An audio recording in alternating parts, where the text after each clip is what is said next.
এই ২৫০ কোটি টাকা বা ২৫০ কোটি টাকার একটু কম এই টাকা আসলে বোর্ডের সিদ্ধান্তে ট্রান্সফার করা হয়নি, এটি নিয়ে অনেক আলোচনা আছে। আপনি এটি নিয়ে কোনো কিছু বলবেন কিনা? এটিকে আপনি একক কর্তৃত্বে, একক সিদ্ধান্তে, এককভাবেই আসলে ভালো হোক খারাপ হোক আপনি এটি করলেন কিনা? আপনি আমাকে অনুমতি দিলে একটু এটা এরকম বলতে পারি, ওই ব্যাংকগুলি যে ব্যাংকগুলিতে আপনি টাকা রাখলেন তাদের থেকে আপনি বিশেষ কোনো সুবিধাও পেলেন কিনা? যদি ওই প্রশ্নটি করতে আমার একটু অস্বস্তি হচ্ছে, তারপরও ফারুক ভাই আপনি বলি আমি এটা করলাম, আপনি নিশ্চয়ই এই ব্যাপারটা আমাদেরকে একটু বললেন যে টাকা ট্রান্সফার আপনি একক সিদ্ধান্তে করলেন কিনা।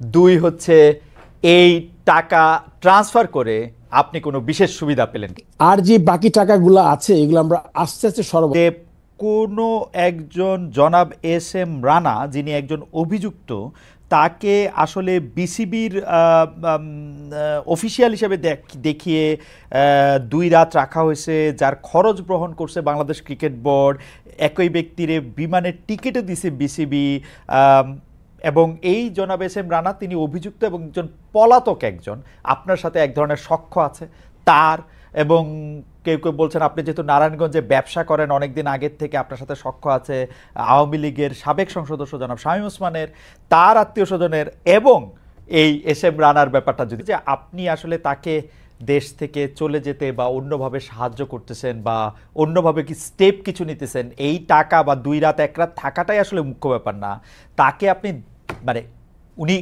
আইনের চোখে ধুলা দিচ্ছেন, অভিযোগটা হচ্ছে আপনি তাতে সাহায্য করছেন বড় একটা চেয়ারে বসে। নারায়ণগঞ্জে জমি এই আমরা আমরা আমরা দেখতে পাচ্ছি যে সাংবাদিকদের মধ্যে একটা গ্রুপ বা কয়েকজন এই দাবি করছেন যে আপনি আসলে নারায়ণগঞ্জে প্রচুর পরিমাণে জমি কিনছেন, জমি বিক্রি করছেন, এবং ওর অনেকটাই আসলে ঠিক সরল পথে হচ্ছে না। তারপরও বাংলাদেশে ক্রিকেট নিয়ে অনেক আশার কথাও যেমন আছে, তেমন আছে যে অনেক হতাশার কথাও, অনেক জটিলতা, অনেক প্রশ্ন, অনেক কৌতূহল। এই সব বিষয় নিয়ে কথা বলতে আমাদের সঙ্গে আছেন বা বিসিবির মাননীয় প্রেসিডেন্ট জনাব ফারুক আহমেদ, বাংলাদেশ ক্রিকেট দলের সাবেক অধিনায়ক, দুর্দান্ত ব্যাটসম্যান, দুর্দান্ত সিলেক্টর। আমাদের সাংবাদিকদের মধ্যে আমরা যখনই ফারুক ভাই দায়িত্বে থাকুক আর না থাকুক, আমরা বিভিন্ন সময় বিভিন্ন বিশেষজ্ঞ মতামত নিতে আমরা ফারুক ভাইয়ের কাছে অনেকবার গিয়েছি। ফারুক ভাই আপনি আমাদের সাথে যুক্ত হয়েছেন, আমাদের শুভেচ্ছা, কৃতজ্ঞতা জানবেন। ধন্যবাদ। আমাদের প্রথম প্রশ্নের জন্য ফারুক ভাই, এই প্রশ্নটা আপনার জন্য একটু অপ্রিয় হতে পারে, কিন্তু আমরা প্রথমেই আপনার কাছে যেতে চাই। আজকে অনেক ধরনের অপ্রিয় প্রশ্নের নিয়েই আপনার কাছে আসবো। এক হচ্ছে যে আপনার বিসিবির অ্যাকাউন্টে যে টাকা ছিল সে টাকা ট্রান্সফার করা নিয়ে একটি কথা হয়েছে। আপনি ব্যাখ্যা দিয়েছেন যে আপনি আসলে গ্রিন এবং ইয়েলো ব্যাংকে টাকা রাখতে চেয়েছেন, কিন্তু কথা হচ্ছে যে এই 250 কোটি টাকা বা 250 কোটি টাকার একটু কম এই টাকা আসলে বোর্ডের সিদ্ধান্তে ট্রান্সফার করা হয়নি, এটি নিয়ে অনেক আলোচনা আছে। আপনি এটি নিয়ে কোনো কিছু বলবেন কিনা? এটিকে আপনি একক কর্তৃত্বে, একক সিদ্ধান্তে, এককভাবেই আসলে ভালো হোক খারাপ হোক আপনি এটি করলেন কিনা? আপনি আমাকে অনুমতি দিলে একটু এটা এরকম বলতে পারি, ওই ব্যাংকগুলি যে ব্যাংকগুলিতে আপনি টাকা রাখলেন তাদের থেকে আপনি বিশেষ কোনো সুবিধাও পেলেন কিনা? যদি ওই প্রশ্নটি করতে আমার একটু অস্বস্তি হচ্ছে, তারপরও ফারুক ভাই আপনি বলি আমি এটা করলাম, আপনি নিশ্চয়ই এই ব্যাপারটা আমাদেরকে একটু বললেন যে টাকা ট্রান্সফার আপনি একক সিদ্ধান্তে করলেন কিনা। দুই হচ্ছে এই টাকা ট্রান্সফার করে আপনি কোনো বিশেষ সুবিধা পেলেন কিনা ফারুক ভাই? একটু বড় করে বলতে হবে আসলে। প্রথম কথা হচ্ছে গিয়ে একটা বোর্ডে যখন আমরা কাজ করি সবাই মিলে কিন্তু সিদ্ধান্ত নেই। আমরা যখন এই জুলাই আগস্ট আপরাইজিং এর পরে যখন নতুন দেশ পেলাম, তখন কিন্তু আপনি জানেন যে 5 তারিখে 8 তারিখে গভর্নমেন্ট ফর্মের পরে আমি 21 তারিখে দায়িত্ব গ্রহণ করি। আপনারা জানেন যে আমাদের তখন দেশের অনেকগুলো ব্যাংক রেড জোন, আমরা জানি যে ব্যাংক খালি হয়ে গেছে বিগত গভর্নমেন্টের কাছ থেকে, প্রায় অনেক ব্যাংকে টাকা নেই। ওই দুশ্চিন্তা থেকে আমরা প্রথম থেকেই, জিনিসটা আমার মাথায় এসছে প্রথম, কিন্তু এর মাঝখানে আমাদের আরো ডিরেক্টররা সতর্ক করেছে যে আসলে বাংলাদেশ ব্যাংকের রেটিং এসছে, এখানে টাকা নেই, এখান থেকে সরাতে হবে, দিতে হবে। সেখানে কিন্তু ওই কথাটা টিকে না যে আপনি একক সিদ্ধান্ত হয়েছে। এখানে 2-3 জিনিস খুব ইম্পর্টেন্ট, আপনাদের সবাইকে বুঝতে হবে। প্রথম, আমি চিন্তা করেছি অ্যাজ এ বোর্ড প্রেসিডেন্ট, কেননা সবার দায়ভার আছে আমাদের কিন্তু প্রথম দায়ভার কিন্তু আপনার কর্তা ব্যক্তি, যিনি হেড অফ দ্য অর্গানাইজেশন। সেক্ষেত্রে আমার মাথায় চিন্তাটা এসছে এবং আমার বোর্ডের বিভিন্ন মানুষ থেকে পরামর্শ পেয়েছি আমি। এটা কোনো বোর্ড মিটিংয়ে না, এটা হলো গিয়ে বিভিন্নভাবে যে আমরা যখন ঢুকেছি কি কি করতে পারি। প্রথম মাথায় যেটা এসছে সেটা হচ্ছে আমাদের অন্য বোর্ড ডিরেক্টরদের মতোই আমারও, যে আমাদের প্রথম টাকাটাকে সিকিউর করতে হবে। আমরা জানি বেশ কিছু ব্যাংকে তখন তারল্য সংকটে ভুগছে এবং নাই বললে চলবে। তখন আমরা ডিসাইড করলাম যে টাকাটা আমরা প্রথম আপনার ইন্টারেস্ট রেট না, প্রথম টাকাটা হলো গিয়ে একটা রেড জোন থেকে ইয়েলো বা গ্রিন জোনে যাই, প্রথম চিন্তা। তারপরে চিন্তা আসলো আমার মাথায় যখন দেখলাম ওখানে ইন্টারেস্ট রেটও বেশ কম, 8 থেকে 9, 7.5 আছে, সরকারি ব্যাংকও আছে ওখানে। সো ওই ভয় থেকে আমরা চিন্তা করলাম যে আমাদের ব্যাংকে টাকাগুলো আগে নিয়ে যাই, তারপর আমরা রেটের ব্যাপারে আসলাম যে ইন্টারেস্ট রেট যদি বেশি পাওয়া যায় তাহলে আমাদের বোর্ডের আপনার ইনকাম বাড়বে। থার্ড যেটা চিন্তা করেছি, যেটা আমার আগের যারা বোর্ডে ছিলেন, যদিও আগের বোর্ডের মানে এখন আমি আগের বোর্ড নিয়ে কাজ করছি, 9 জন 8 জন আগের বোর্ডের আর 15 জন দেশ থেকে চলে গেছেন। তারা যখন যে কাজটা করেছেন তাদের থেকে আমি তখন মনে করেছিলাম যে যদি ইন্টারেস্ট রেটটা বেটার হয়, তারা ব্যাংকে আমরা টাকা রাখবো শুধু ইন্টারেস্ট রেট দেখে না, তাদের থেকে আমাদের ব্যাংকে স্পন্সরশিপ, কারণ আপনি জানেন ইনফ্রাস্ট্রাকচার ডেভেলপমেন্টে you need sponsors which is a very integral part of the board. তখন চিন্তা করলাম তার সাথে আবার স্পন্সরশিপে যোগ করলাম যে আমি যাকে টাকা দিব ইন্টারেস্ট রেট বাড়বে, বেস্ট ইন্টারেস্ট রেটে দিব, তারপর আবার আপনার স্পন্সর নিব। এখন আমি একটা জিনিস সবার কাছে এই কোয়েশ্চেনটা করতে চাই, ব্যাংকের প্রথম হলো কি রেড থেকে ইয়েলো অ্যান্ড গ্রিন, ব্যাংকে গেলাম, তারপরে বেস্ট ইন্টারেস্ট রেট পেলাম, অন টপ অফ দ্যাট 8 কোটি 10 কোটি টাকা স্পন্সর নিলাম। এরপরে আর কোনো মার্জিন থাকে কিনা আমার কোনো জানা নাই আসলে।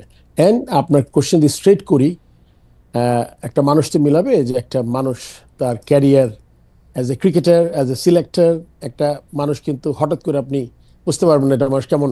তো সেই দিকে বিবেচনা করলে আপনার ওখানে কোনো আর্থিক লেনদেন কোনো প্রশ্নই ওঠে না, ওখানে কোনো মার্জিনও ছিল না, বরং আগে যেভাবে ছিল সেখানে আপনার ওখানে মার্জিনটা বেশি ছিল। যখন 8.5 থেকে আপনি 11.5 12 যাবেন ইন্টারেস্ট রেট, তার সাথে স্পন্সরশিপ যোগ হলে, এবং অন টপ অফ দ্যাট আমি এটাও চেয়েছি যে তারা আমাদের ইনফ্রাস্ট্রাকচার ডেভেলপমেন্টও আসবেন, লাইক প্রতিশ্রুতি পেয়েছি আমি প্রায় 25-30 কোটি টাকা। সো দিস ইজ এটা মানে in a nutshell that the reason. And সবাই বোর্ডের জানতো, এবং সিগনেটারি আপনি জানেন যে আমি সিগনেটারিটাও আমি নেইনি বোর্ড প্রেসিডেন্ট হওয়ার পরে। এটা একটা কথা আসে যে সিগনেটারি পরে হয়েছে, আসলে প্রথম আমার মিটিং যেদিন আমি প্রেসিডেন্ট হলাম ওই রেজুলেশনে 21 তারিখে আমাদের একজন বোর্ড ডিরেক্টর দেশ থেকে চলে গেছেন, তার জায়গায় আমরা আরেকজনকে ডিরেক্টরকে আমরা সিগনেটারি করেছি, যেটা আমার হাতে নেই। তারাই এখনো সব চেক সই করছেন, সব কিছুতে সই করছেন। আমি মনে হয় এর চেয়ে বেশি আর কিছু এক্সপ্লেইন করতে পারবো না। না, আপনি এটা চিঠি দিয়েও জানিয়েছেন, কিন্তু আসলে আমরা একটু কনফিউজ হই। কখন আমরা দেখেছি যে এখানে সিগনেচার ছিল ফাইন্যান্স কমিটির প্রধান জনাব ফাহিম সিনহার, আমি যদি ভুল না হয়ে থাকে, এবং পরিচালক মাহবুবুল্লাহ আনামের। তো তারা আপনার ছিল না, সেটি আপনি ঠিকই বলেছেন, কিন্তু তারা বলছেন সিদ্ধান্তটি বোর্ড সভায় নেওয়া হয়নি, আপনার সিদ্ধান্তে তারা সিদ্ধান্ত দিয়েছেন। ব্যাপারটা কি ঠিক? আসলে এরকম করে বোর্ড সভায় যে নিতে হবে জিনিসটা আসলে এরকম না, কেননা কিছু কিছু আপনার জিনিস থাকে যখন আপনি ইনফর্মালি আলাপ করে নেন।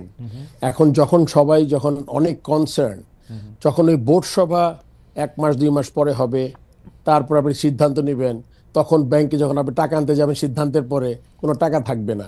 সো ওই সময়টা ছিল না, কিন্তু ইনফর্মালি প্রতিটা বোর্ড ডিরেক্টর জানতেন।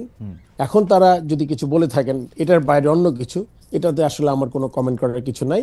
বাট এবং এই কনসার্নটা তাদেরও ছিল যে হ্যাঁ, it is a very good idea, I think we should go to better banks with green and yellow জোনে ফ্রম রেড জোন ব্যাংকস। এই ব্যাপারে আপনার কাছ থেকে একটু জানতে চাই যে অক্টোবরে ইলেকশন আছে বিসিবির, সেই ইলেকশনের সময় এই যে ডিরেক্টর, মানে আপনি আগেই বলেছেন যে গত বোর্ডের ডিরেক্টরদের নিয়ে আপনি কাজ করতেছেন, তো এই ইলেকশনের সামনে রেখে কি একটা গ্রুপ আরেকটা গ্রুপ ঘরের ভিতরে নানা ধরনের মশারি এরকম তৈরি হইতেছে কিনা ফারুক ভাই? বা আপনিও আসলে যেহেতু, মানে আমরা জানি, যদ্দূর জানি আর কি, আপনি নিজেও আসলে এই ইলেকশনে প্রতিদ্বন্দ্বিতা করবেন হয়তো, তো সেইটা একটা প্রভাব বিস্তার করতেছে কিনা গ্রুপ? আসলে মহিউদ্দিন, আপনি যদি দেখেন এই বোর্ডটা কি, এই বোর্ডটা হলো গিয়ে এখানে মাত্র আউট অফ 25 ডিরেক্টরস, আমি অ্যাজ এ বোর্ড প্রেসিডেন্ট, আমার সাথে নাজমুল আবিদিন ফাহিম বলে একজন আছেন, জি। যারা সিলেক্টেড হয়েছেন এনএসসি থেকে। এছাড়া কিন্তু এটা কিন্তু আগের বোর্ডই, কিন্তু এখানে একটা জিনিস উল্লেখ করাটা খুব প্রয়োজন। আগের বোর্ড মিনিং যে বোর্ডটা 3 বছর আগে হয়েছে, সেই বোর্ডের সব সদস্য, সব এমপ্লয়ি, আমার 160 এর মতো এমপ্লয়ি আছে, 200 ওভারঅল, বোধ 200 কত এমপ্লয়ি আছে, এরা সব আগের বোর্ডের। নতুন আমি যখন ঢুকেছি,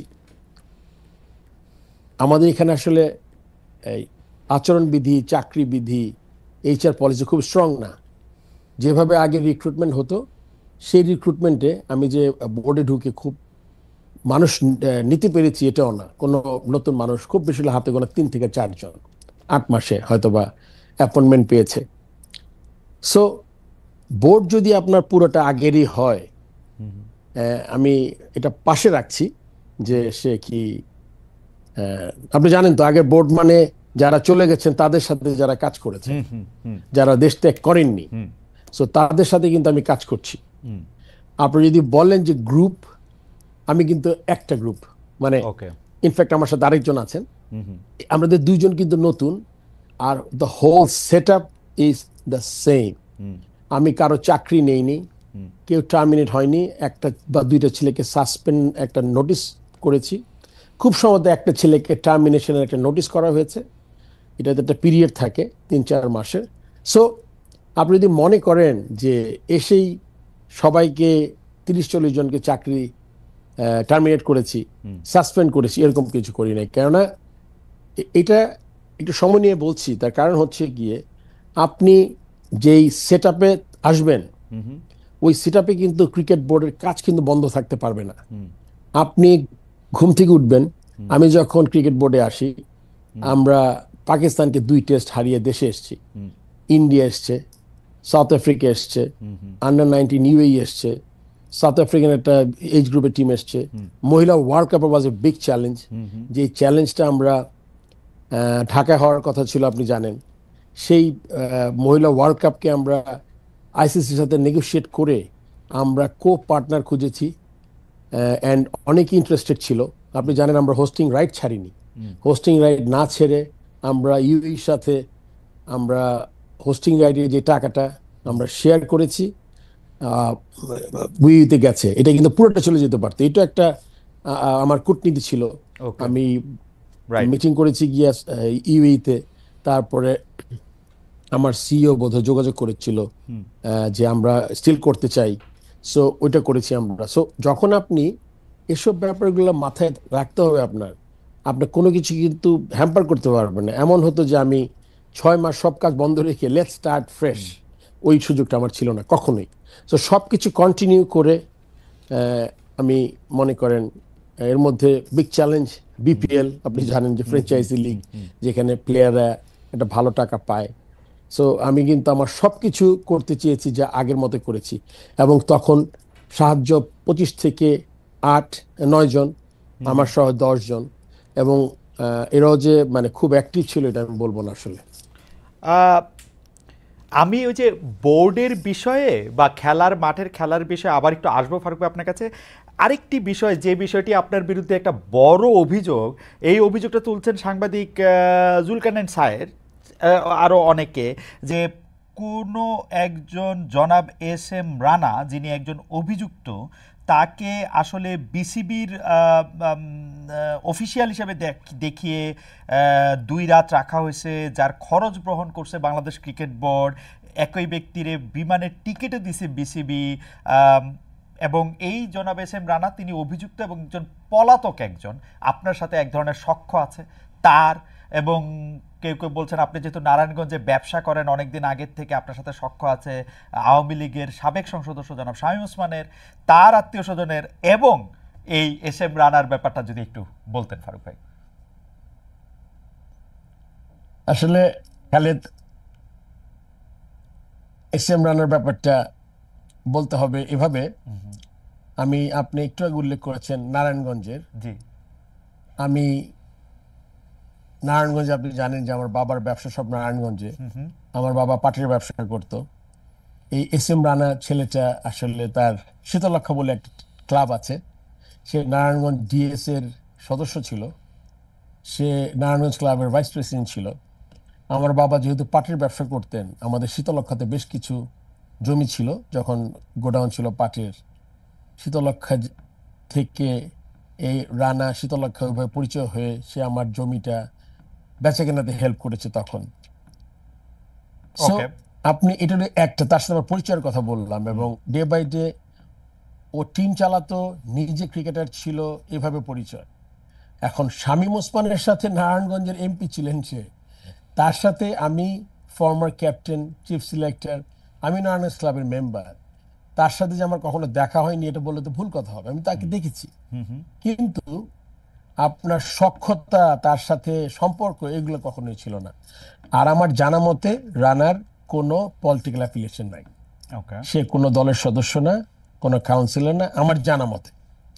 তারপর আপনি বলেছেন আমার সাথে সে গেছে। এখন আমি আপনাকে যে কথা এইভাবে বলি, রানা কিন্তু আমার সাথে আরেকটা জায়গায় গেছে, সে সিলেটে গেছে বিপিএল এ। ওই ছবি কিছু হয়তো আপনি দেখতে পেয়েছেন বা সংবাদ মাধ্যমে আমি ঢাকায় দেখেছি। সিলেটে কিন্তু তার কোনো বিল নেই। চিটং এর ব্যাপারে এটা আসলে কোনো ভুল হয়েছে, আই এম শিওর, বিকজ আমার এরকম পরিচিত, কারণ সে তো কোনো কমিটিতে নাই। যদি সে ক্রিকেট কমিটিতে থাকে বা কোনো কমিটিতে থাকে, তাহলে কিন্তু সে প্রেসিডেন্টের সাথে সফর সঙ্গী হতেই পারে। যেমন আমি টেস্ট খেলতে দেখতে যাব, আমার লজিস্টিক্স, আমার এক্সিকিউটিভ, আমার ডিরেক্টরদের যেতে পারবেই, সে এরকম যেতে পারে, কিন্তু সে কিন্তু কমিটি না। সে আমার সাথে গেছে খেলা দেখতে, অ্যান্ড ওই 2 রাত অ্যান্ড প্লেনের ভাড়া, এটা আমার অবশ্যই চেক করতে হবে, বাট যদি এটা হয়েও থাকে ইট ওয়াজ জাস্ট এ মিস্টেক।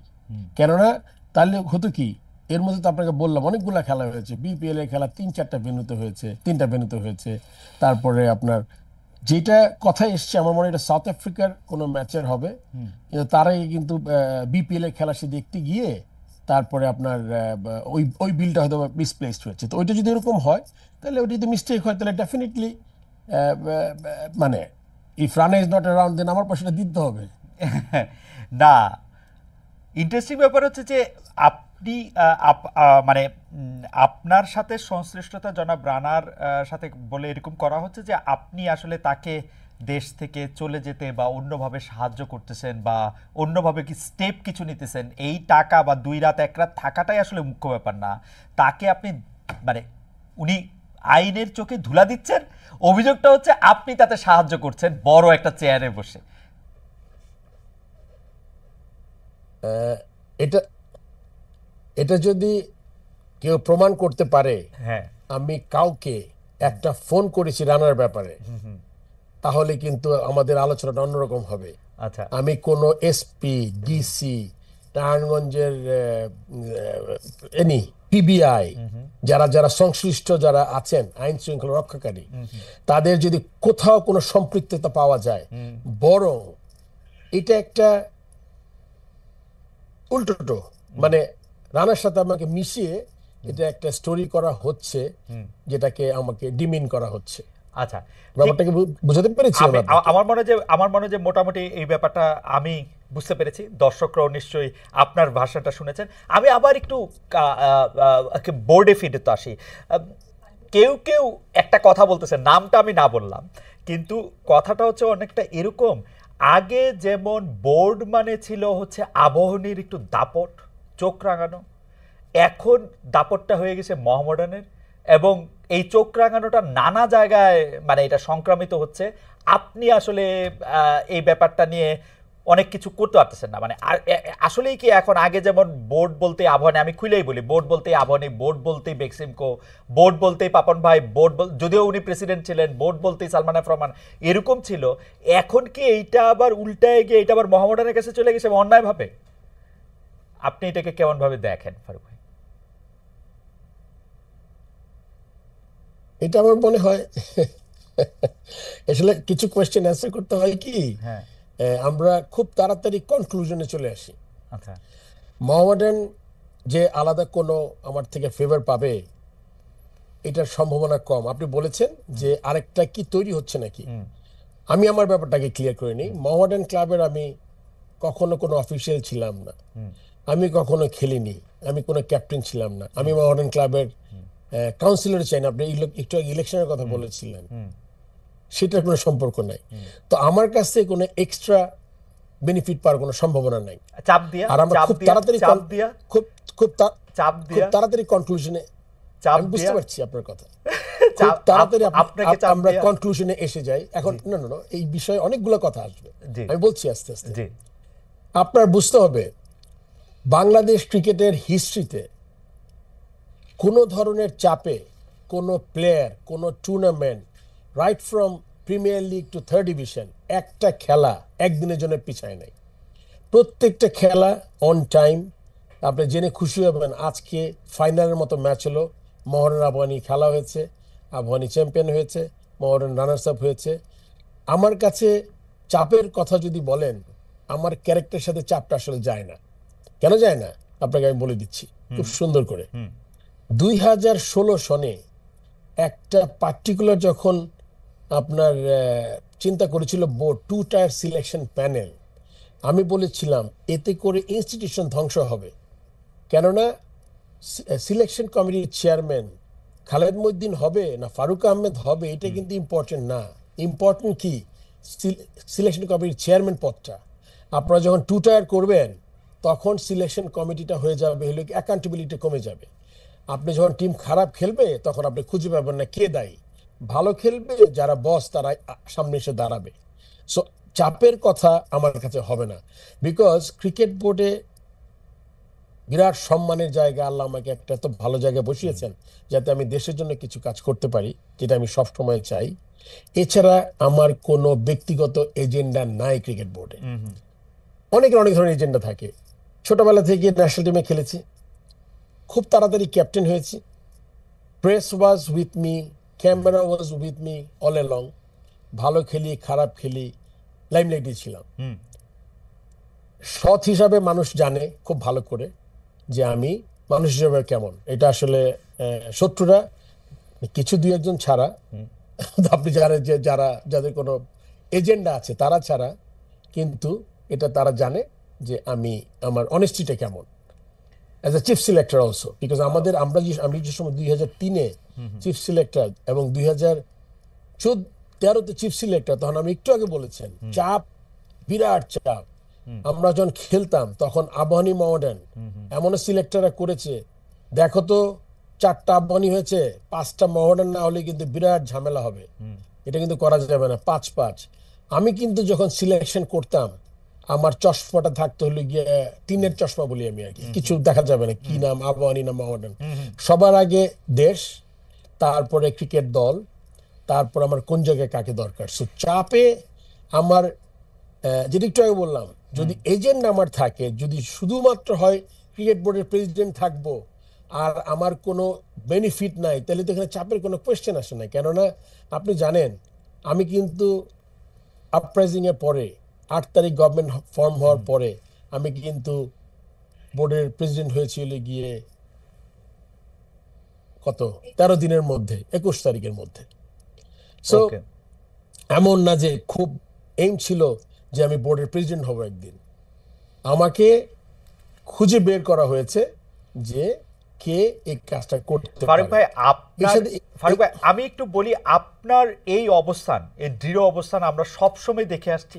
আপনি যখন ক্রিকেট টিমের ক্যাপ্টেন তখন থেকে শুরু করে আপনি যখন সিলেক্টর, আপনি 2003-এ 13-তে আপনি এমন অনেক প্লেয়ার নিয়েছেন যেই প্লেয়ার নেয়ার জন্য আপনাকে আসলে অনেক জায়গায় অনেক কথা শুনতে হয়েছে, বোর্ড আপনার পক্ষে বিপক্ষে দাঁড়িয়েছে। ক্লাবের কথা তো বাদই দিলাম, আপনি আসার পরে মোহামেডান আবাহনীকে এইটা আমরা ভুলেই গেছিলাম, কারণ আপনি আসলে সেকেন্ড ডিভিশনে প্লেয়ারও নিছেন জাতীয় দলে, মানে সেকেন্ড ডিভিশন বলে তো কিছু নাই, মানে দ্বিতীয় স্তরে। কিন্তু প্রশ্ন হলো, আপনি খেয়াল করে দেখেন ফারুক ভাই, তাওহিদ হৃদয়ের ঘটনাটা নিয়ে যেটা হইল, এইটা কোনোদিন এটা সম্ভব? মানে এই ওর একটা 2 ম্যাচ সাসপেনশন হয়েছে, পরে আবার এটার 1 ম্যাচ হয়েছে, পরে আবার এটার মধ্যে এটা বাড়ছে, পরে এটা আবার কমছে, একজন এলিট আম্পায়ার তাকে এটার মধ্যে থেকে এটা চলে যেতে হয়েছে। তামিম ইকবাল যেটা করছেন, প্রথম আলোতে এটাকে লেখা হয়েছে মব জাস্টিস, মানে তামিম ওইখানে গিয়া মানে তার শাস্তি বোধহয় কমায় আনছে না বাড়ায় আনছে, আমি জানি না, এইটা এরকম আসছে যে তামিম ইকবাল নাকি আপনার সাথেও আর্গু করছে, মানে আমি ঠিক জানি না। কিন্তু ফ্যাক্ট রিমেইনস, যেই ফারুক ভাইকে আমরা চিনতাম বোর্ড প্রেসিডেন্ট ফারুক ভাই, সেরকম ফারুক ভাই না। এইটার একটা এটা হইলো যে আপনি আগের সভাপতির মতো আপনিও এইসব নেতিবাচক কর্মকাণ্ডের বিরুদ্ধে আপনি শক্ত হইতে পারেন না। এইটা মানে ইজ ইট ট্রু ফারুক ভাই? এবং তাহিদের ব্যাপারটা যদি একটু বলতেন যে মানে এটা কি মানে আচ্ছা, মানে এটা তো এখানে এখানে একটা জিনিস আমরা সব সময় মানে আমাদের অ্যাডভান্টেজে আমরা জিনিসগুলো কাজে লাগাই। কিরকম? আপনি যখন বলেন যে একক সিদ্ধান্তে টাকা সরিয়েছি, এটা একরকম হয়ে গেল। আবার আপনি এখন যখন বলছেন যে তাহিদের ব্যাপারটা আবার আমার কাঁধেই আসলো, কিন্তু এটা কিন্তু আপনার বুঝতে হবে তাহিদের ব্যাপারটা একটা আম্পায়ার্স কমিটি আছে, আম্পায়ার্সের একজন চেয়ারম্যান আছে, তার সাথে একটা টেকনিক্যাল কমিটি আছে। এখন আপনি যদি মনে করেন সবই করবে হলে গিয়ে সরকার প্রধান, যেটা আগে দেখতাম আমরা ফ্যাসিস্টদের সময়ে, সবকিছু তার, সে করবে। আমি তো এটা চেষ্টা করছি যার যার কাছ থেকে দায়িত্বটা তাকে দিয়ে দেওয়ার। আমি যখন জিম্বাবুয়েতে আইসিসির মিটিং করছি, তখন ওই পার্টিকুলার ঘটনাটা ঘটে, তখন একটা ডিসিশন হয়ে গেছে, যে ডিসিশনটা, তারপর ডিসিশনটা 2টা জায়গায়, হয়তো একটা হচ্ছে ডিমেরিটস পয়েন্ট, তারপর আবার এখানে আপনি জানেন যে চাপের থেকে সবসময় একটা জিনিস খুব ভালো কাজ করে, সেটা হলো গিয়ে আপনি একটা ইয়াংস্টার, তা সে যদি জীবনে, আমি কাউকে ডিফেন্ড করছি না, আমি আমাকেও ডিফেন্ড করছি না, আমি প্রথম কথা হলো গিয়ে যে এই কাজটা আমার কোনোভাবেই না। তবে হ্যাঁ, যদি আপনি আমাকে জিজ্ঞেস করেন বোর্ড প্রেসিডেন্ট হিসেবে যখন আপনার কাঁধে আসবে তখন আপনি কি করবেন, সেই কথাটা আমি অ্যান্সার করছি। আমি যখন বিদেশ থেকে আসলাম, তখন একটা বোর্ড, তখন তাহিদের ব্যাপারটা 2 ডিমেরিটস পয়েন্টস হয়ে গেছে 7-এর মতো, যেটাতে 2 ম্যাচ সাসপেন্ড হয়। এখন তো আসলে আমি অনেক আগে এই নিয়ম কানুন ক্যাপ্টেন ছিলাম, পড়তাম, এখন আমি পড়ি না। তখন মনে করেন বোর্ডে আসলে তো টেকনিক্যাল কমিটির ব্যাপার। বোর্ডে যখন আলোচনা করা হলো, তাহিদ হৃদয় ন্যাশনাল প্লেয়ার, তার বয়স কম, প্রথমবার এর আগে সাসপেন্ড হয়েছে কিনা বলা হলো, যার কখনো সাসপেন্ড হয়নি, এটা অ্যাপ্লিকেশন করেছে। এটা কিন্তু আমার পুরোপুরি ব্যক্তিগত মত, আমি কিন্তু বোর্ড প্রেসিডেন্ট হিসেবে বলছি না। আমি বলছি, আমি ধরেন একজন প্লেয়ার, আমি তখন চিন্তা করতাম যে এর যদি এতগুলো কারণ থাকে তাহলে কিন্তু যদি চিন্তা করতে পারে কোনো নিয়মের মধ্যে থেকে, জিনিসটা তো খারাপ হবে না। সব বোর্ড ডিরেক্টর ছিলেন, ওই কথাতেও একটা জুম মিটিং এর মতো আমরা আলোচনা করেছি, যদি এটা আমাদের জুরিসডিকশনে না। তারপরে technical committee and umpires committee মিলে এটাকে আপনার 2 ম্যাচকে 1 ম্যাচ করেছে সাসপেনশন। সো এইটার আপনি যদি আমাকে বলেন যে আপনি former player, former captain, former হিসাবে বলেন যে এটা কি জিনিসটা ঠিক কিনা, আমি বলবো আপনার মার্সি কিন্তু এটা নিয়মের একদম বাইরে না। আপনি বাদ দেন ও আবাহনী প্লেয়ার, মোহামেডানের প্লেয়ার, এরকম না। আমার কথা হলো, যদি কোনো ছেলে প্রথমবার, আপনি যদি কোনো একটা দোষ করে আপনি চান, তখন কিন্তু একটা বিবেচনায়, এই বিবেচনায় কিন্তু আপনার কিছুটা হলে আপনার দেখতে হবে। কেননা আবার বলছি, আমি মোহামেডানের সাথে কোনোভাবে সম্পৃক্ত না। আপনি বলছেন চাপের কথা, ওই চাপও আমাকে আসলে, এটা খুব বড় চাপ নেই, কারণ মাত্র তো 7 মাস হয়েছে। আমার অনেক চাপ আছে অনেক দিক থেকে, বাট এই ব্যাপারে তেমন কোনো বড় চাপ নেই। তখন বোর্ডের সবাই চিন্তা করেছে কোনোভাবে, যেহেতু মাফ চেয়েছে, ইয়াং প্লেয়ার আর করবে না, ডিমেরিটস পয়েন্ট 7টার মধ্যে করা যায় কিনা, এই দৃষ্টিকোণ থেকে কিন্তু একটা ম্যাচ তাকে কমানো হয়েছে। আপনি দেখেন তাহিদ হৃদয় কিন্তু এখন 4টা ম্যাচ সাসপেন্ড হয়েছে। এটা কি আপনি জানেন এই নিউজটা? রাইট, জানি।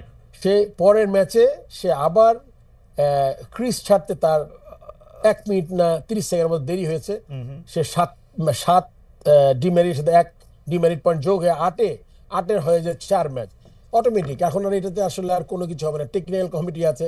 আর ওই পরের যে আপনি কথাটা প্রসঙ্গটা বললেন যে সাসপেন্ড হয়েছে, মাফ হয়েছে, আবার সাসপেন্ড হয়েছে, এটা নিয়ে প্লেয়াররা আসছে, তামিম দেখা করেছে আমার সাথে, ওদের বোঝানো হয়েছে। তারপরে ওই টেকনিক্যাল কমিটি, আপনি যে ডিমেরিট যেটা আপনি আসলে এটা অনেক টেকনিক্যাল কথা, মানে সাধারণ দর্শক হয়তো বুঝতে পারবেন কি পারবেন না, আই এম শিওর আমি সোজা করে দিচ্ছি।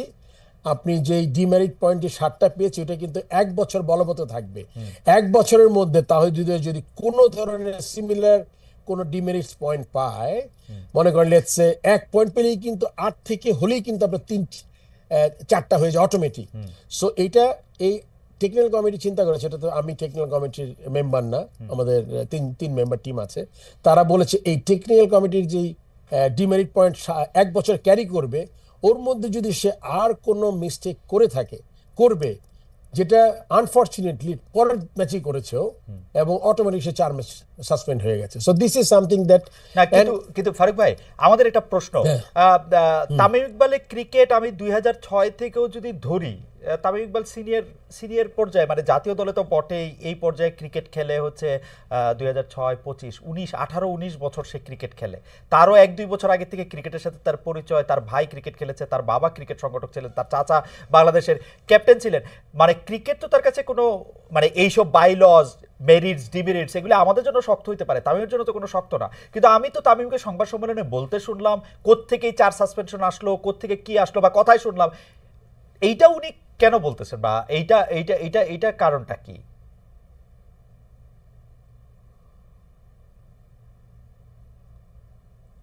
এটার কারণটা আসলে আমার কাছে, আমি আসলে এটা অ্যান্সার করতে পারবো না।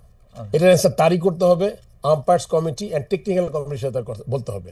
আর যদি আমার করতে হয়, আমি যেটা আগে খুব মনোযোগ দিয়ে করতাম, আমার আবার সেই আইসিসি ল বুকটা হাতে নিতে হবে, ভালো করে পড়বো, সুন্দর করে বুঝিয়ে দেব এই 4 ম্যাচ কেমনে হলো, কেন হলো না হলো, এটা শুধুমাত্র আপনার তামিম যে কমেন্টটা করেছে তারই বলতে হবে আর কি। এটাতে আসলে আমি তেমন কিছু বলতে পারছি না। আমার কাছে এটা মনে হয়, এবং তাওহিদ হৃদয় আমাদের একজন গুরুত্বপূর্ণ নবীন তরুণ খেলোয়াড়, তার জাতীয় দলে ক্রিকেট খেলা মাত্র 2 বছর হয়েছে, আরো অনেক বছর বাকি রয়েছে।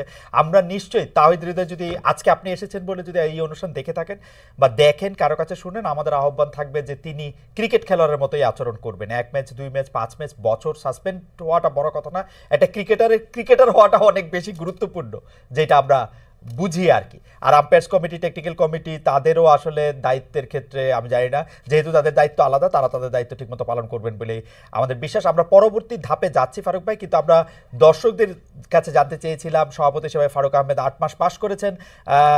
প্রিয় দর্শক, তার নেতৃত্বে দেশের ক্রিকেট সঠিক পথে আছে বলে মনে করেন কিনা?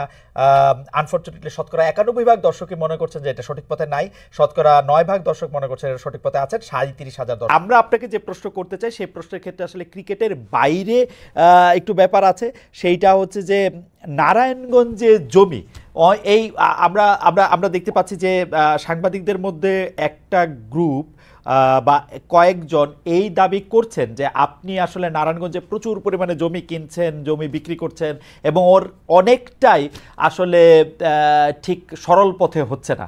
আপনি কি এটা নিয়ে কিছু বলবেন কিনা, এবং এইটা আপনার কাছে অনেকেই এই ব্যাপারটা নিয়ে সামনে আসছে? অবশ্যই বলবো। জি। কেন, আমি যখন বোর্ড প্রেসিডেন্ট ছিলাম না, তখন তো আমার একটা প্রফেশন ছিল। জি। আমি যখন 2017-তে যখন আপনার সিলেকশন কমিটি থেকে 16-তে আমি যখন রিজাইন করি, তখন তো আমি চিন্তা করলাম যে আমি কি করব, মানে ম্যাক্সিমাম সময় পার করেছি ক্রিকেটে। অ্যান্ড আপনার তারপরে আমি আমার ফ্যামিলির একটা বিল্ডিং কনস্ট্রাকশন করি, তারপর থেকে আস্তে আস্তে কনস্ট্রাকশন ল্যান্ডে। আপনি দেখেন আসলে মিথ্যা, আমার I have all the respects for the media people, তারা বাংলাদেশ ক্রিকেট অসঙ্গতি সবকিছু তুলে ধরে, কিন্তু আমার মনে হয় ব্যাপারটা খুব গুরুত্বপূর্ণ একটা মানুষের, এটা আমি বলে না। দেখেন, আমি তো ফারুক আহমেদ আজকে এখানে এসছি, হয়তোবা যখন ভোটাভুটি হবে বা অন্য কেউ আসবে চেয়ার, আমাদের কিন্তু চেয়ারটার দামটা দেওয়া দরকার। দ্য প্রেসিডেন্ট বাংলাদেশ ক্রিকেট বোর্ডের অর্গানাইজেশন হেড, যখন আপনি মিথ্যা কথা বলে বেরিয়ে একজন মানুষের ডিমিন করার চেষ্টা করেন, এটা সবচেয়ে দুঃখজনক। একটা জমি, আমি জমির ব্যবসা করি, জমি আমার থাকতেই পারে। আমার বাবা was a businessman and he was industrialist. আমরা ছোটবেলা থেকেই আমরা মোটামুটি দেখেছি। সো ব্যবসায়িক পরিবারের একটা ছেলে, আপনি জমি কিনেছি, যে জমিটা একটা ছবি দেখেছি আমি, ক্রয় সূত্রে মালিক, এই জমিটা আমি কিনেছি না বায়না করেছি 2023 সনের সেপ্টেম্বরে, বায়না রেজিস্ট্রি। এটা এসছে ফারুক আহমেদ কি প্রেসিডেন্ট হওয়ার পরে কেনা বেচা করলেন কিনা। আর অন্য কোথাও আমার জমি সব মিলিয়ে কয়েক শতাংশ জমি হবে হয়তো, নিজের জায়গা ছাড়া, নয়ামাটিতে জায়গা ছাড়া কয়েক শতাংশ জমির বেশি নাই। এই যে ঢালাও একটা জিনিস, এটাতে কি কোনো এজেন্ডা কাজ করছে কিনা আপনার বুঝতে হবে। ইলেকশন সামনে, ইলেকশনের জন্য এই কাজটা কোনো পার্টিকুলার এজেন্ডা নিয়ে কেউ করছে কিনা, এটা কিন্তু আমাদের খতিয়ে দেখা দরকার। কেননা আপনি একটা সংবাদ যখন প্রচার করবেন, সংবাদটা প্রথমে আমার মনে হয় যে আপনি আমাকে এখন কোশ্চেন করছেন একটা ঘটনা ঘটার পরে, আপনি কিন্তু ছেড়ে দিচ্ছেন পত্রিকায় বা একটা নিউজ করে দিচ্ছেন যে এইটা এইরকম। আপনাকে আমি বললাম যে আপনি 2 বছর আগে এটা বায়না করেছি। আমার সাইনবোর্ড, আপনি জানেন সাইনবোর্ডটা টাঙানোটা খুব জরুরি বাংলাদেশে। আপনি দেখে থাকবেন আগে আমরা দেখতাম যে মানে আমি লিখতাম ফারুক আহমেদ ফরমার প্লেয়ার, এরকম কিছু। এখন জায়গা জমি তো মনে করেন আমাদের, আমরা সবাই তো বাংলাদেশে যারা থাকি তারা জানে যে এটা একটা খুব ইজি একটা কাজ না। সো সাইনবোর্ডটা থাকাটা জরুরি, খালি সময়টা আপনার দেখতে হবে, ফাইন্ড আউট করতে হবে। আর ঢালাও যে অভিযোগ, এটা থেকে আমি বিরত থাকতে বলবো। আপনি তাওহীদের ব্যাপারে অনেক সমালোচনা হয়েছে, বিপিএল নিয়ে প্রচুর সমালোচনা হয়েছে। বিপিএল এর কিন্তু আমরা ভালো দিকটা ভুলেই গেছি। এবার বিপিএল এ আপনি এবার রেকর্ড সংখ্যক দর্শক, এইরকম উইকেট, এইরকম প্লেয়ারদের পারফরমেন্স, টিকিট বিক্রি, আপনি জাস্ট ইমাজিন করেন 8টা বিপিএল এ 15 কোটি টাকা টিকিট বিক্রি করেছেন আপনি। আমি একটা বিপিএল এ ডিজিটাল প্ল্যাটফর্মে গিয়ে, এটা অনেকে পছন্দ করেনি জিনিসটা, ওখানে গিয়ে আমি টিকিট বিক্রি করেছি 12.5 কোটি টাকা, আর টিকিটিং পার্টনার নিয়েছি আরো 1 কোটি টাকা, 13.5 কোটি টাকার টিকিট বিক্রি করেছি আমি। সো আপনি জাস্ট ইমাজিন, এক বিপিএল এ আমি ক্রস করেছি, আমি 8টা বিপিএল এর সমান টিকিট বিক্রি করেছি। সো ভেস্টেড ইন্টারেস্ট যাদের আছে, তারা তো মনে করেছে যখন টিকিট দিয়ে শুরু হয়েছে, এটা কিন্তু আলটিমেটলি শুধু টিকিটে থামবে না।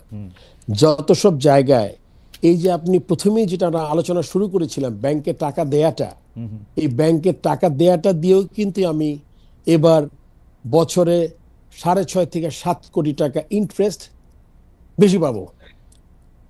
আর আপনি যদি বলতেন যে আপনার রেড ব্যাংক থেকে রেড ব্যাংকে গেছে টাকা, তাহলে কিন্তু আমি একটা there is something that you can এখানে একটা কথা আসে যে আপনি 250 কোটি টাকা নিয়েই নাড়াচাড়া করলেন কেন? বাকি 900 কোটি টাকার 750 কোটি টাকা ঠিক আছে, 650 কোটি টাকা না, আমি তো বলি নাই ঠিক আছে। এটা আপনার 250 কোটি টাকা, প্রত্যেকটা টাকা আমি যাকে দিব, এটা তো আমি আপনাকে আগেও বলেছি যে টাকাটার জন্য আমার best bank, best interest rate, ব্যাংকের যেই যত কিছু আপনার ব্যাংকের কিছু ক্যামেল রেটিংস, আপনার যা যা আছে আর কি, আমার টাকাটা হুট করে দিব, তাড়াহুড়া করব, হবে না। আপনি জানেন আমি নাম বলতে চাই না কোনো পার্টিকুলার ব্যাংকের, একটা ব্যাংক থেকে আমি ম্যাক্সিমাম টাকা অন্য ব্যাংকে ট্রান্সফার করেছি। এই টাকাটা মানুষ কিন্তু সোশ্যাল মিডিয়াতে আপনার প্রথমে এসছে টাকা সরিয়েছি, টাকাটা তো এখানে সরানোর কোনো ব্যাপার না, এটা ট্রান্সফার হয়েছে পার্টিকুলার এক ব্যাংক থেকে আরেক ব্যাংকে। আপনি আর যে বাকি টাকাগুলো আছে, এগুলো আমরা আস্তে আস্তে সরাবো। কারণ আপনাকে একটু আগে বলেছি আমি যে আমাদের এই 250-200 খবর আসলো, 118 কোটি টাকা সরিয়ে দিয়েছি। এখন যারা এই নিউজটা করেছেন তারা বললেন 3টা ব্যাংকে সরিয়েছি। আপনি দেখেন 2টা নিউজের মধ্যে কতটা পার্থক্য, কতটা ইজি টু মিসলিড পিপল। তারপরে কিন্তু আমি যেহেতু আমার জিনিসটা আমার মধ্যে আছে, আমি জানি exactly what I am doing with my board, আমি প্রায় 238 কোটি টাকা ট্রান্সফার করেছি এক ব্যাংক থেকে এক ব্যাংক। এখানে জনতা ব্যাংক থেকে গেছে 100 কত কোটি টাকা। আপনি জানেন জনতা ব্যাংকের তারল্য সংকট আছে, রাইট। এরকম অনেকগুলো ব্যাংকের তারল্য সংকট আছে। সো আমার ব্যক্তিগত অভিমত, ইলেকশন যারা ভেস্টেড ইন্টারেস্টেড যারা ছিল প্রতি বছর তারা এই জিনিসগুলা আমার মনে খুব চিন্তা করা দরকার। এবং আমি আবার চেষ্টা করব, আরো যদি কোনো ব্যাংকের রেটিং তো আপনার মাঝে মাঝে ইমপ্রুভ করে আবার কমে যায়। এখন ওই রেজাল্টটা আসলে কি, আমি 3টা ব্যাংক, আসলে তো 238 কোটি 13টা ব্যাংকে গেছে টাকাটা। এই 13টা ব্যাংকের মধ্যে prime bank, city bank, EBL, এগুলো আবার ইন্টারেস্টেড কম। আমার কাছে মনে হয় যে আপনি যেহেতু একটা জাতীয় ক্রিকেট দলকে আপনি লিড করেছেন, সেজন্য আপনার দল খুব গুরুত্বপূর্ণ। তো এই প্রসঙ্গে দৈনিক আমার দেশে ক্রীড়া সম্পাদক জনাব এম এম কায়সার একটা প্রশ্ন করেছেন যে ক্রিকেট একাদশে দল সাজাতে যেমন অধিনায়ক গুরুত্বপূর্ণ ভূমিকার সিদ্ধান্ত নিয়ে থাকেন, সেই সমীকরণে তার প্রশ্ন, আপনি সভাপতি হিসেবে বিসিবিতে যে দল নিয়ে খেলছেন সেটা আপনার পছন্দের দল কিনা, অথবা you are playing with a wrong team. যদি সেইটা হয়ে থাকে তাহলে 8 মাসে বিসিবিতে নিজের টিম বিল্ড আপ করতে পারলেন না কেন? এটা কিছুটা আপনি বলেছেন। আরেকটা যদি আপনি ছোট করে বলেন যে আপনার টিমটাকে আপনি রং টিম মনে করেন কিনা। এইটার সাথে আমি একটু জোড়া লাগাতে চাই যে আগামী অক্টোবরে প্রশ্নটা আপনাকে করেছিলাম আমি, কার্যনির্বাহী পরিষদের যে নির্বাচন আছে সেই নির্বাচনে আপনি অংশগ্রহণ করবেন কিনা। প্রথম কোশ্চেন হলো গিয়ে আপনাদের বিরাট একটা কোয়েশ্চেন মার্ক, বা পুরো দেশের মানুষের একটা কোয়েশ্চেন ছিল, পাপন ভাই, আমাদের ফর্মার বোর্ড প্রেসিডেন্ট পাপন সাহেব, টিম সিলেকশন, টিম কম্বিনেশন, টিমের ব্যাটিং অর্ডার সবই ঠিক করে দিতেন। এটা কিন্তু বিরাট কোয়েশ্চেন মার্ক ছিল। আমি আমার আপার কথা বলে প্রেসিডেন্সির এসে আমি প্রথম কাজ করেছি হলো গিয়ে যে আমি বলেছি যে পার্টিকুলার কাউকে যাকে দায়িত্ব দিব, আমি যে সিলেকশন কমিটিকে, তাকে কি স্বাধীনতা দিব, পূর্ণ স্বাধীনতা। সে যদি কাজে ভালো না হয়, টিম যদি পারফর্ম না করে, তাহলে তাকে যাতে আমি পুরো অ্যাকাউন্টেবল করতে পারি এবং তার পারফরমেন্স পর্যালোচনা করতে পারি, তাহলে তাকে বদলে নতুন কাউকে দিব। এখন মাঝখানে যদি আমি আমার সেই যেটা আপনি বলছিলেন যে 2003 তামিম সাকিব, মুশফিক মাহমুদুল্লাহ, 2013-তে এই আপনার সাব্বির রহমান, সৌম্য সরকার, মুস্তাফিজ, ইলিয়াস সানি, আপনি তাইজুল, 8-9টা প্লেয়ার, এগুলো কিন্তু সব আমি সিলেকশন কমিটি যখন চেয়ারম্যান ছিলাম এরা কিন্তু চান্স পেয়েছে।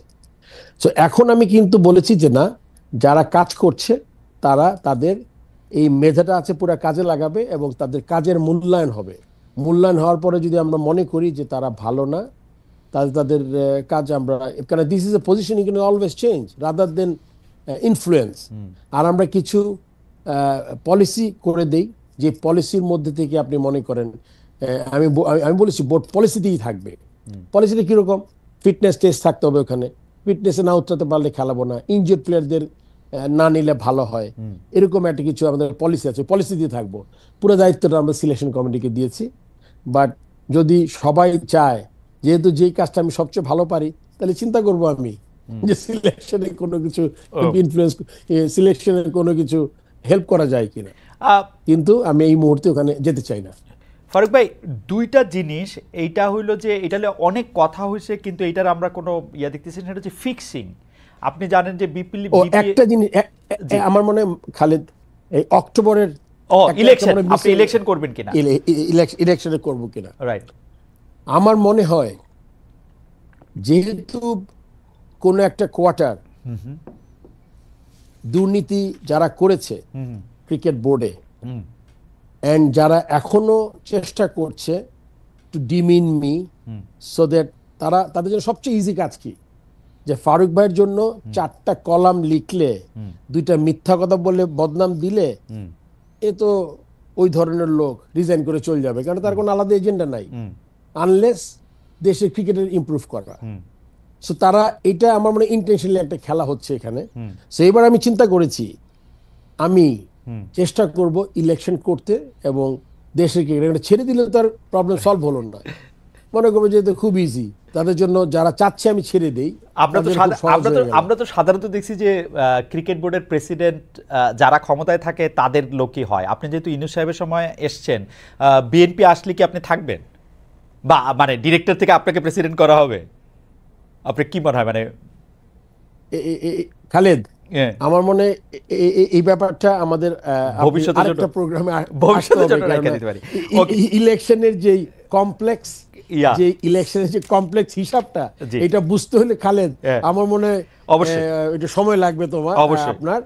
তো আমি চাই এটা ইলেকশনের যেটা যেরকম ভাবে হয় ইলেকশনটা ওরকম ভাবেই হবে, ক্লাবস থাকবে। যদি মনে করেন আমি আসলে মানে একটা কমেন্ট করি না, আমি সরি টু সি দ্যাট 91% দর্শক চিন্তা করে যে আমি খুব ভালো কাজ করছি না। আমার মনে হয় social media has a very important role. I am always আমি দর্শকদের চিন্তা করি যে great force to improve any game. And Bangladesh ক্রিকেটের দর্শক দুনিয়ার যেই প্রান্তে যাক, আমরা যেই ক্রিকেট খেলি, দে আর প্রবাবলি দ্য বেস্ট কি বলবো spectators and great supporters of the country and nation. So this is one area, যে এরিয়াতে একটা ক্রিকেটকে এগিয়ে নিয়ে যাওয়া যেতে পারে। আপনি যদি আমাকে এখন ক্রিকেট নিয়ে কিছু কোয়েশ্চেন করেন পার্টিকুলার, আমি কিন্তু বলতে পারবো যে পরিকল্পনাটা কি, কেমনে আমরা ভালো করতে পারি। অ্যাবসলিউটলি। আমি ফিক্সিং নিয়ে একটু জানতে চাইছিলাম যে ফিক্সিং নিয়ে একটা কথা হইতে থাকে, বিপিএল এর ফিক্সিং নিয়ে অনেক কথা হয়েছে, বাংলাদেশের খেলা একটা টেলিভিশনে দেখানো হইতেছে, তারপরে সেইখান থেকে আসলে কি বলে জানি জুয়ারিরা বেটিং করতেছে এটার উপর, এবং এর উপরে ফিক্সিং হইতেছে। এইবার আমরা এবার এই ক্লাব ফুটবলেও আমরা একই জিনিস আমরা দেখলাম, গুলশান আর শাইনপুকুরের খেলা সম্ভবত একই জিনিস দেখলাম কিনা এটা বলা আগেই ঠিক না, কিন্তু চোখে দেখে যা মনে হয় আর কি তা মনে হইলো। এই ব্যাপারগুলি নিয়ে আসলে বোর্ডের ভাবনা কি ফিক্সিং নিয়ে? এটাও একটা লম্বা প্রসঙ্গ, আমি শুরু করতে চাই। এবার কিন্তু আপনি জানেন যে প্রথমবারের মতো বিপিএল তো টেলিকাস্ট হয়, আমাদের ফ্র্যাঞ্চাইজি টুর্নামেন্ট। এবার ঢাকা প্রিমিয়ার লিগও আপনার টেলিকাস্ট হয়েছে এবং আমরা সবাই নিজের চোখে দেখেছি অনেকগুলা সুবিধা টেলিকাস্টে। প্রথম সুবিধা, আম্পায়ারিংটা কেমন হচ্ছে, অ্যাসেসমেন্টটা বেটার হয়। কেন আপনি জানেন ঢাকাতেই শুধু মিরপুর স্টেডিয়ামে খেলা হয় না, আমরা 3-4টা ভেন্যুতে একসাথে খেলি। বিকেএসপিতে 2টা মাঠ, ঢাকা স্টেডিয়াম, তারপর আপনার পিকেএসএফ একটা জায়গা আছে। সো সব জায়গায় যে টিভির জায়গাটা, তাতে করে আপনি অ্যাটলিস্ট বুঝতে পারেন যে কি হয়।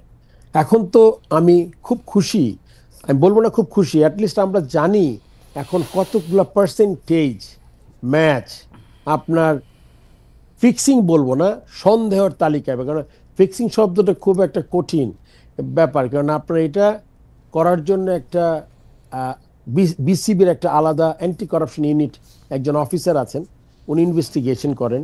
আপনি জানেন যে আমরা বিপিএল এর যে কথাগুলো উঠেছে ওটার উপর ভিত্তি করে আমরা একটা ইন্ডিপেন্ডেন্ট কমিটি করে দিয়েছি, যারা হেডেড বাই ফর্মার জাজ, উনি হাইকোর্টের, ওনার আর প্লাস দুইজন, একজন শাকিল কাশিমুদ্দিন শ্রদ্ধেয়, উনি ক্রিকেট খেলতেন, আরেকজন শেলি বলে একজন আরেকজন লয়ার, খুবই তারা এখনো কাজ করছেন, তারা প্রচুর ইন্টারভিউ করেছেন। আমরা কাজটা শুরু করেছি কিন্তু জাস্ট রাইট আফটার বিপিএল শেষ হয়েছে 7 তারিখে, খুব সম্ভবত জানুয়ারি, আর আমরা কাজটা শুরু করেছি 15 তারিখ থেকে। আপনি এখনো কাজ করছে তারা, ফেব্রুয়ারির এখনো তারা কাজ করছে, 2 মাস প্রায় শেষ। খুব শীঘ্র আমরা রিপোর্টটা পাবো, তারপর হয়তো ওই ফিক্সিং এর ব্যাপারে আমি আপনাকে একটা কথা বলে দিতে চাই। আমি যদি এখানে থাকি, আপনার ক্রিকেটে যেই অনাচার, ক্রিকেটে যেই খারাপ কাজ হয়েছে, আমি আমার শেষ চেষ্টা পর্যন্ত আমি চেষ্টা করে যাবো যাতে আমি ইমপ্রুভ করাতে পারি। ক্রিকেটে গত 10-12 বছরে যা হয়েছে, এটা আসলে as a former cricketer, captain, এটা আমি কোনোভাবেই আমি জাস্ট ধাতস্থ হতে পারি না, এটাকে আমি জাস্ট অ্যাকসেপ্ট করতে পারি না। ফারুক ভাই, আপনি তো এটার পার্ট ছিলেন কিছু সময়, টাকা পয়সা কি মানে বাংলাদেশের জাতীয় ক্রিকেটের একটা পার্ট ছিলেন কিছু একটা সময়, যেহেতু আপনি চিফ সিলেক্টর ছিলেন, সেই সময় কি আপনি টের পেয়েছিলেন যে চিফ এরকম সিলেক্টরের হচ্ছে? সাথে টিমের পার্টিসিপেশন, টিমের খেলা, এটা কিন্তু আসে না। ওকে, I mean, selection is a job. You have to make the best possible side who will represent the country. And আপনার লিগে যেসব কাজ হতো, এটা তো আপনার, যদি আমি আপনাকে একটু এলাবোরেট করি, আপনি একটু বুঝুক, আমার মনে হয় দর্শকরা জানুক ব্যাপারটা। জি, আমরা একটা থার্ড ডিভিশন কোয়ালিফাইং বলে একটা টুর্নামেন্ট হতো, 2013-14 পর্যন্ত হয়েছে। 40 থেকে 60টা টিম পার্টিসিপেট করতো, যারা পাড়ার বড় ভাইয়ের কাছ থেকে চান্দা নিয়ে হয়তো বা আসতো খেলতে। 25,000 টাকা হয়তো বা আপনার রেজিস্ট্রেশন ফি ছিল। এটাকে জাস্ট ভোটের রাজনীতির জন্য আপনার 2014 থেকে 2024 10 বছরে আপনি 2টা করে টিম 5 লক্ষ টাকা করে নিয়মের তোয়াক্কা না করে 2টা করে টিম প্রতি বছর উঠতো। এখন এই 2টা করে টিম উঠতো, তার মানে কি আপনার অন্য কোনো পার্টিসিপেশন এখানে 5 লাখ টাকা করে আপনার নিতে হতো। খালি জাস্ট ইমাজিন খালেদ, প্রত্যেক টিমে যদি আমি 60টা, যেমন এবার পার্টিসিপেট করেছে, আমরা এসে আবার শুরু করেছি, 60টা টিম পার্টিসিপেট করেছে। আপনি যদি 15টা ছেলে ধরে এক টিমে, 900 ছেলে ইন্টু 10 ইয়ার্স, 9,000 ছেলে। এই ছেলেগুলোর বয়স হয়ে গেছে 26-27 বছর। আপনি জানেন একটা দেশের জেনারেশন শেষ হয়ে গেছে। এই 4th ডিভিশন থেকে এই ছেলেগুলা, যদি আপনি এই 9,000 ছেলে থেকে অ্যাটলিস্ট 100 ছেলে প্রিমিয়ার লিগ খেলতো, ওর 50টা ছেলে প্রিমিয়ার লিগ খেলতো। এই 50টা ছেলে খেলে নাই, এর থেকে 2-4টা ছেলে আসতো লিগে, বিকজ এটা সব র ট্যালেন্ট ছিল। কিন্তু আমাদের কিন্তু আর কিছু নাই, এজ গ্রুপ চালা, ইট ওয়াজ দ্য প্ল্যাটফর্ম যেখানে আপনি দিতেন। এখন আপনি দেখেন এই টিমগুলা 2টা করে এসে, এটা কিন্তু ভোট, থার্ড ডিভিশনে আসতো। থার্ড ডিভিশন থেকে এদের শুধু এখানেই কিন্তু সীমাবদ্ধ ছিল না, এরা থার্ড ডিভিশন দ্বারা সেকেন্ড ডিভিশন যায়, এটা ম্যানিপুলেশন, আম্পায়ারিং ম্যানিপুলেশন দিয়ে সেকেন্ড ডিভিশন ফার্স্ট ডিভিশনে যায়, তারপরে প্রিমিয়ার লিগেও গেছে। এখনকার এই 4th ডিভিশন কোয়ালিফাইং এর যে 2টা করে টিম ম্যানিপুলেশন করে উঠানো হতো, এরা এখন প্রিমিয়ার লিগে আছে। সো ব্যাপ্তি and the depth of the corruption যেটা আছে। আর আরেকটা জিনিস মনে রাখতে হবে, এই জন্য কিন্তু কিছু টিমকে প্রতিবার অবনমিত হতো, 2টা করে তো টিম উঠে না, আমরা 2টা করে টিম নামতে হবে।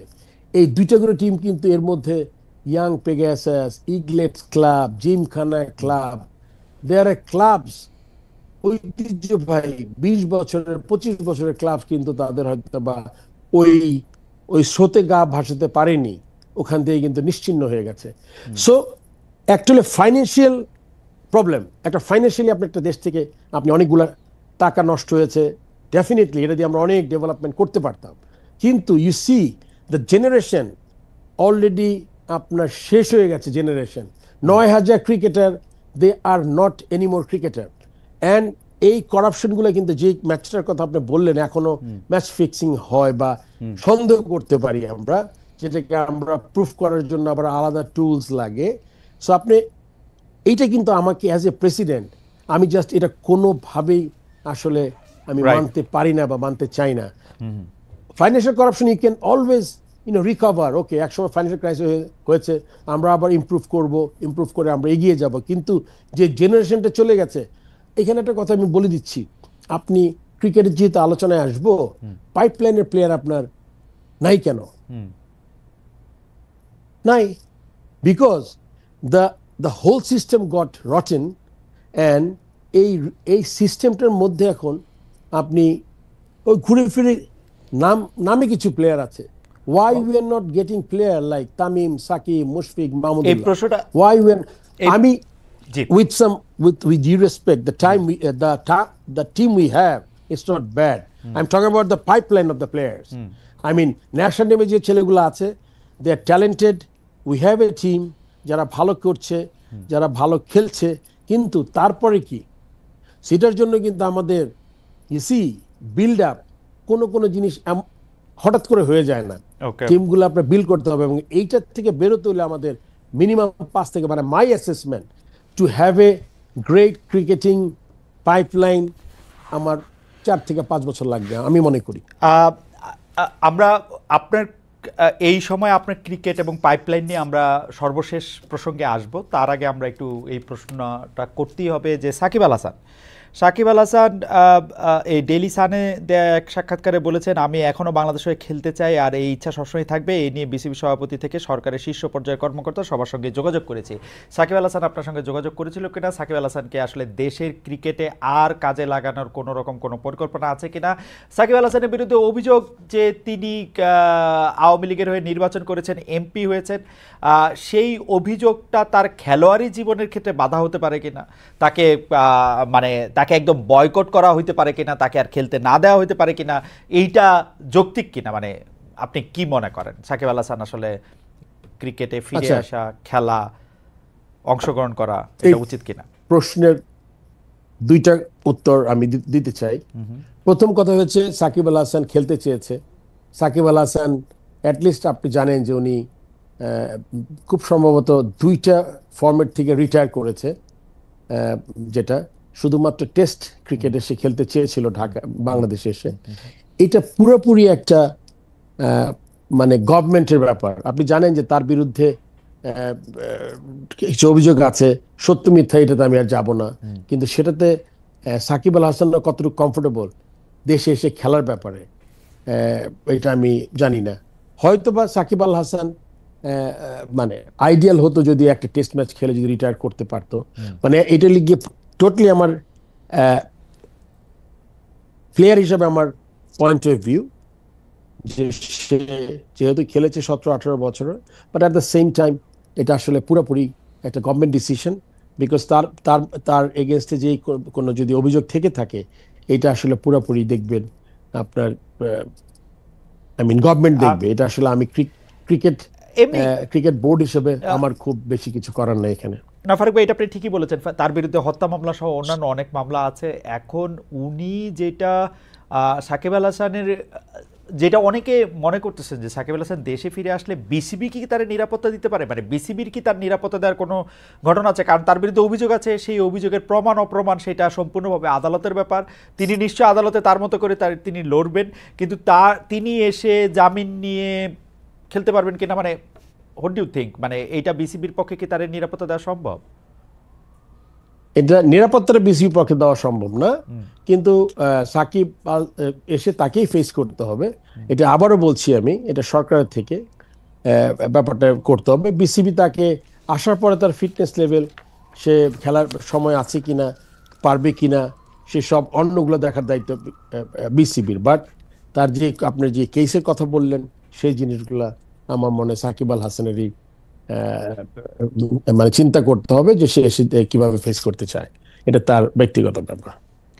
অথচ কাহিনী কিন্তু উল্টা ছিল, এটা রাইট যে পাপন ভাই কিন্তু আপনি চিফ সিলেক্টর ছিলেন, আপনার লগে আসলে আর এটা বাড়ালাম না, কিন্তু আমারে অনেকেই বলছেন, বোর্ডের অনেকেই বলছেন যে পাপন ভাই এভরি সিঙ্গেল থিংয়ের মধ্যে হাত বাড়ান, এবং উনি উঠার জন্য একটুও লজ্জিতও ছিলেন না। উনি সংবাদ সম্মেলনেও বলতেন যে আপা আমারে বলছে এই জন্য ওই 2 প্লেয়ারে নিতে বলছি। মানে অদ্ভুত ছিলেন উনি। পাপন ভাইও খুব সরল ভাবে প্রেস কনফারেন্সে বলছেন। আমার মনে হয় না আসিফ মাহমুদ খুব বেশি visible in cricket board. I don't think this is absolutely right. আর পাপন ভাই তো মানে পাপন ভাই ছিলেন হলে গিয়ে খুব ইনথুজিয়াস্টিক দর্শক, যেটা ডিফারেন্সটা বুঝেন আপনি। আপনি যদি খুবই পাগলা সাপোর্টার হন আর আপনি যদি ফর্মার প্লেয়ার ক্যাপ্টেন হন, দেয়ার ইজ এ ডিফারেন্স। আপনি আমাদের দেশে সিলেক্টর 18 কোটি মানুষের মধ্যে 10 কোটি সিলেক্টর আছে যারা টিম বানাইতে পারবে এন্ড ইন্টারেস্টেড। এন্ড পাপন ভাই, আমি বলবো না উনি 10 কোটির একজন, he was a powerful man, but সে এনজয় করতো জিনিসটা হয়তোবা। এই জিনিসটা আমার মধ্যে ইয়ে নাই, যেহেতু আমি জিনিসটা খেলেছি, কাজ করেছি।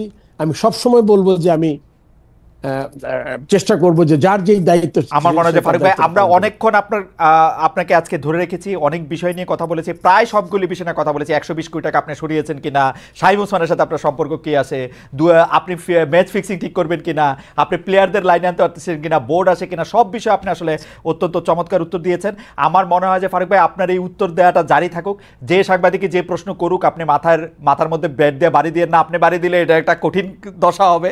আপনি বরং আপনার বাউন্সারগুলি প্রোটেক্টিভ গিয়ার দিয়ে আটকান এবং আপনি সারাক্ষণ আমাদের সাথে এরকম হাসি মুখে আমাদের সব প্রশ্নের জবাব দেন, এইটাই আমরা আশা করব। ফারুক ভাই আপনাকে অসংখ্য ধন্যবাদ।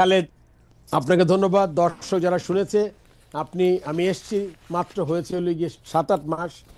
ইলেকশনের আগে হয়তো আরো থাকবে কয়েকদিন, তারপরে আরো 3-4 মাস চেষ্টা করবো আমি আমার বেস্টে দিয়ে যেতে। বাংলা ক্রিকেটের সাথে থাকেন, ইটস খুব important that we keep supporting our players and young team. আপনি দেখেন এখনকার টিমটা, এর সাথে আমাদের থাকতে হবে সবাইকে। জি। দর্শকদেরও বলছি নো অফেন্স, ক্রীড়া সাংবাদিকদের বলছি ধন্যবাদ আপনাদের, বাট যে কোনো নিউজ করার আগে আপনারা একটু যাচাই বাছাই করে নিন এক্সাক্ট জাফর ভাই, আপনাকে অনেক ধন্যবাদ।